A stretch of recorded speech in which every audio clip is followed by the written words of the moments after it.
Hi, ഞാനിപ്പോൾ ഉള്ളതേ നമ്മൾ തിരുവനന്തപുരത്ത് മേനംകുളം എന്ന സ്ഥലത്താണ്. ഇവിടെ ആരവം 2026 അവിടെയാണേ. കാണിച്ചു തരാവേ.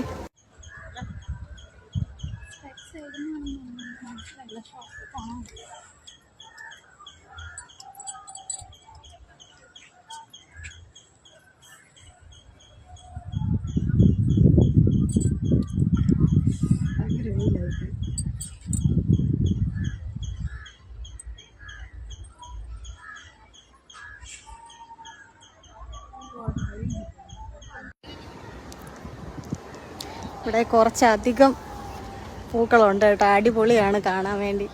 സൂപ്പർ. തിരുവനന്തപുരത്തുള്ളവരൊക്കെ വന്ന് കാണണേ. സൂപ്പർ. ഞാൻ ഉണ്ടല്ലേ ആദ്യമായിട്ടാണ് ഇങ്ങനൊരു എന്താ പറയുക ഓൺ വോയിസ് വീഡിയോ ഇടുന്നത്. എൻ്റെ ശബ്ദം എനിക്ക് തീരെ ഇഷ്ടമല്ല. അതുകൊണ്ടാണ് ഞാൻ പൊതുവേ ഇങ്ങനെ വീഡിയോ ചെയ്തിടാത്തത്. ഇപ്പോൾ ഇവിടെ കണ്ടപ്പോൾ വെറുതെ ഒന്ന് എടുത്തു നോക്കാമെന്ന് വിചാരിച്ച് വീഡിയോ എടുത്തതാണ്. സൗണ്ട് കൊള്ളാവോ? എല്ലാവരും പറയണേ.